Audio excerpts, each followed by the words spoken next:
দীর্ঘ 2 মাস এখানে ছিলাম আমরা।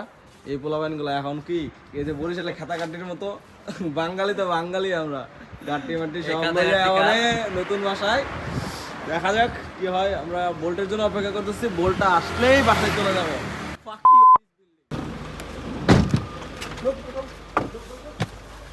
রে আসস নেই তোরা? My 20 euro. Okay, no problem. Don't forget. Go. Somebody else call again. Rahul, not you called before. Rahul is our number. Bro, you didn't pick up my phone. I called you. No, because I was on the call. That's why. That's why.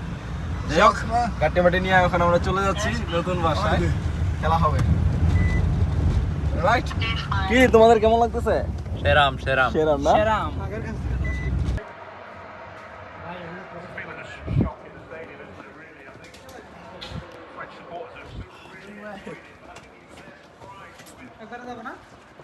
যাবে একবার।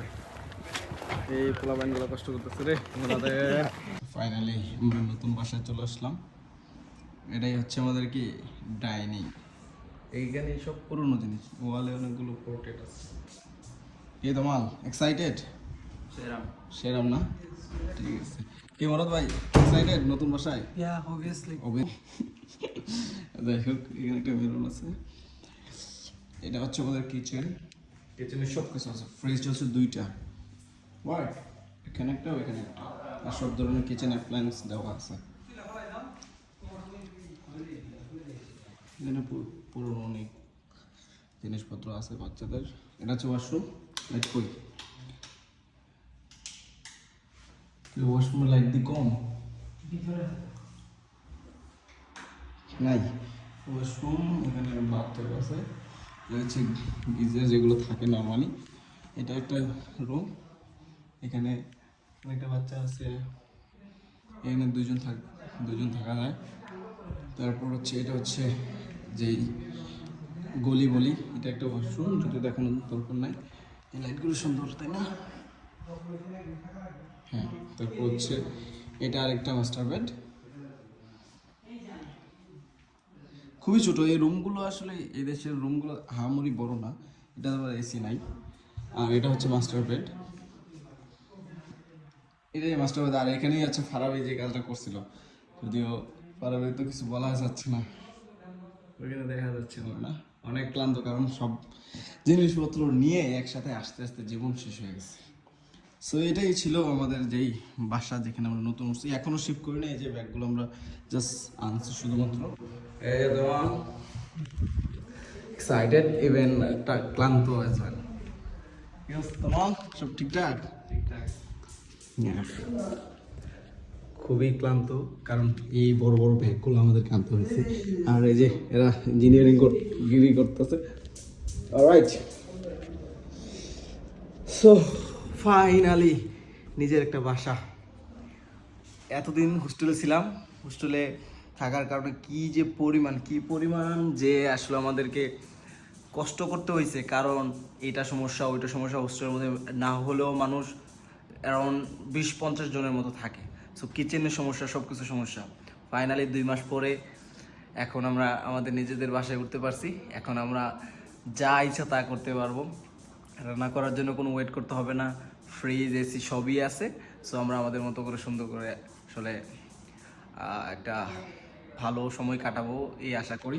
আর একটা জিনিস দেখাতে চাই, সেটা হচ্ছে এখানে যে এই জিনিসগুলো কিন্তু খুবই পুরনো, এনশিয়েন্ট। লাইক এই বাসাটা মডার্ন বাসা না, যে এখানে ওয়ালগুলো দেখা যায়, এটা মডার্ন বাসা না। কারণ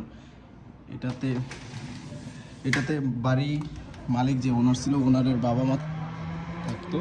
আর হচ্ছে বাইরের অবস্থা, এখানে একটা ফিক্স চলতেছে, এখানে একটা অবস্থান আছে। সো এটা হচ্ছে রুম, রাইট। সো এখানে একটা কি জানি প্রোগ্রাম হইতেছে, আমি জানি না। সো আমরা আসলে এসব প্রোগ্রামে অভ্যস্ত না, সব প্রোগ্রাম আমরা জানি না, যাবো না। রাইট। সো এটাই আজকে আমি জাস্ট দেখানোর জন্য চেষ্টা করলাম আপনাদেরকে, যে আসলে ইউরোপের ছোট্ট দেশ, খুবই ছোট্ট, একদম ক্ষুদ্র দেশ, তারপরও এখানে বাসা আবার খুবই এক্সপেন্সিভ। আর আপনি যদি মেইন স্পটগুলোতে পয়েন্টগুলোতে থাকেন তাহলে আরও বেশি খরচ হয়। সো আমাদের এই বাসাটা একদম সুইটেবল প্লেসে আছে, যার কারণে quite expensive, but nothing to do, কিছুই করার নেই। Thank you so much for watching this video. Hopefully ভালো একটা সময় কাটবে আমাদের সবাই। সো এটা প্রাইভেট জিনিস আমরা দেখাই দিলাম। Alright, bye bye, have fun. এই যে কিচেনে তারা মেরামতি করতেছে। এই ছিল আজকের এই ছোট্ট ভিডিও। আশা করি আপনারা বুঝতে পারছেন যে আসলে এদেশের বাসাগুলো আরও সুন্দর সুন্দর মডার্ন বাসা হয়, নতুন অ্যাপার্টমেন্টগুলো আরও সুন্দর। বাট আমরা তো নতুন অ্যাপার্টমেন্টে উঠি নাই, তার জন্য একটু মনে হচ্ছে যে ঢাকা ঢাকা ফিল। আমি আবার ঢাকা ঢাকা ফিল পাচ্ছি, কারণ হচ্ছে এই জিনিসগুলো দেখে মনে হচ্ছে যে না বাংলাদেশেরই কোথাও আছি।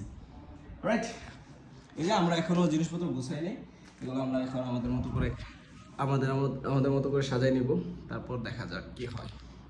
So hopefully